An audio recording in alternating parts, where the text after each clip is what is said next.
ஆக்ஷனுக்கு பேர் போன ஒரு சில ஹீரோக்களை ராம் புத்தினேனி ஒருத்தவர் தான் தெலுங்கு இண்டஸ்ட்ரியில்.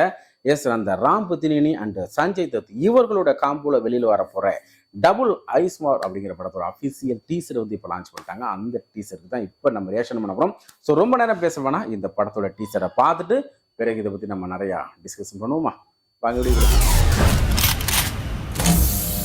एक गांडू हैदराबाद में है, सबसे बड़ा मादरचोद है। तात्कालिक उस्ताद iSmart Shankar alias double smart. अपन का स्टाइल क्या है मालूम? ना टिकटेर ना साइड मार, ना टिकुतार ना स्टेपा मार। स्टेपा मार, स्टेपा मार, स्टेपा मार, स्टेपा स्टेपा स्टेपा मार। எனக்கு தெரியாம என்ன வச்சு சினிமா பிளான் செஞ்சா அண்டா வீது கிரி கிரி கிரி கிரி கிரி கிரி கிரி மாக்கி கிரி கிரி கிரி கிரி கிரி மாக்கி கிரி கிரி கிரி கிரி கிரி கிரி கிரி கிரி மாக்கி கிரி கிரி கிரி கிரி கிரி கிரி கிரி மாக்கி கிரி கிரி. ஒவ்வொருத்த சொம்புக்கும் லாடம் கட்டுவேன், கிரனேட உள்ள விட்டு பின்ன புடுங்குவேன்.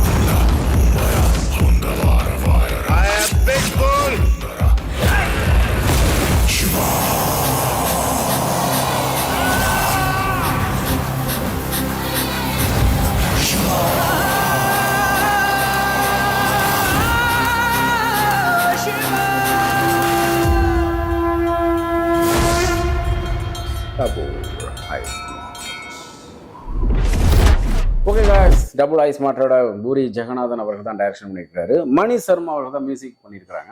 பர்சனலாக எனக்கு இந்த டீசரை பார்க்கும்போது நான் முன்னாடி சொன்ன மாதிரி அந்த ஆக்ஷன் சீக்வன்ஸ் எல்லாம் அந்த பஞ்ச் டைலாக்கோட பேசி அந்த மாதிரி அடிக்கிறது அந்த மாதிரிலாம் சூப்பராக இருக்கும். அவரோட ஃபைட் சீக்வன்ஸ் நல்லாயிருக்கும். அது ஃபைட் மாஸ்டர்லாம் பார்த்தீங்கன்னா அல்லு அர்ஜுனுக்கு எந்த அளவுக்கு ஸ்டைலாக கொடுப்பாங்களோ அதே மாதிரி இவருக்கும் ஸ்டைலாக கொடுப்பாங்க. ஸோ நல்லாயிருக்கும், இவருக்கும் ஆப்டாகும் தான் சொல்லலாம்.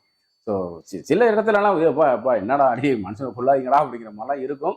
பட் இருந்தாலும் அதெல்லாம் தாங்கிட்டே இப்போ இப்படி தான் இருக்குது, இதெல்லாம் எல்லாமே ரியல் தானே, ரீல் தானே, இது இப்படி தான் இருக்கும், கற்பனைக்கு எட்டாத ஒரு சில விஷயங்கள் தான் படமே இல்லையா? ஸோ அதில் வர நல்ல விஷயங்களை மட்டும் எடுத்துக்கோமே, எதுக்கு இந்த மாதிரி விஷயங்களா? இது வந்து மக்களை வந்து சின்ன சின்ன பசங்களை வந்து கவர் பண்ணுறதுக்கும் சண்டை காட்சி பிடிக்கிறவங்களை வந்து அவங்கள சந்தோஷப்படுத்துறதுக்கும் எடுக்கப்படுற ஒரு காட்சி தானே ஒழிய இது அவங்களுக்கும் தெரியும் இதெல்லாம் வந்து பாசிபிள் கிடையாதுன்ட்டு. பட் இருந்தாலும் பார்க்கறதுக்கு ரசிக்கும்படியாக இருக்கா அப்படிங்கிறதான் இங்கே கதை. ஸோ அதுக்கு அந்த வகையில் பார்க்கறதுக்கு ரசிக்கும்படியாக இருக்குது. அதுக்கு சப்போர்ட்டாக வந்து பேக்ரவுண்ட் மியூசிக் உண்மையிலே மணி சர்மா வந்து பயங்கரமாக பண்ணியிருக்கிறாருன்னா சொல்லி ஆகணும். ஸோ சஞ்சய் தத் அண்டு ராம் புத்தினேனி ரெண்டு பேருமே பயங்கர ஸ்மார்ட்டாக இருக்காங்க. ஸோ சஞ்சய் தத் வந்து இத்தனை வயசுலேயும் பயங்கர ஸ்மார்ட்டாக இதில் காமிச்சிருக்காங்க இல்லையா? அவ்வளோ அழகாக வந்து நம்ம மிரட்ட வராருன்னு நினைக்கிறேன். இல்லை இது நிறைய படத்தில் வில்லனாக அறிமுகப்படுத்திட்டு இருக்கிறாங்க. ஸோ உண்மையிலேயே நல்லா பண்ணிட்டு இருக்கிறாரு சஞ்சய் தத். அப்போலாம் வேறு என்ன சொல்லலாம், வேறு ஒன்றும் இல்லை, அவ்வளோதான். இந்த டீசரில் அவ்வளோதானே பண்ண முடியும் இல்லையா? பேக்ரவுண்ட் மியூசிக்கு ஹெட்ஃபோன் ஏர்பாட்ஸில் கேட்குறது நல்லாயிருக்கு. மற்றபடி எப்பவுமே பார்த்தீங்கன்னா சில படத்தோட எந்த ஒரு படத்தோட ட்ரெய்லர் அண்ட் சாங்ஸாக இருந்தாலும் சரி, நார்மலாக ஃபோன் சவுண்ட்ஸ்லேயே நார்மலாக டிவி சவுண்டில் கேட்குறத விட ஏர்பாட்ஸோ இல்லை ஹெட்ஃபோனோ இல்லை ஹோம் தியேட்டரோ வச்சு கேட்கும்போது அதனுடைய குவாலிட்டியே மாறிடுது. ஸோ உண்மையிலே நல்லா நல்லா தானே இருக்குது அப்படிங்கிற அளவுக்கு தான் அந்த ஒரு சவுண்ட் எஃபெக்ட் கொடுக்குறாங்க. ஸோ எனக்கு இந்த படத்தோட டீசரில் பேக்ரவுண்ட் மியூசிக் ரொம்ப பிடிச்சிருந்துச்சு. அடுத்தடுத்த வீடியோவில் திரும்ப சந்திச்சுட்டு இருப்போம். பாய்.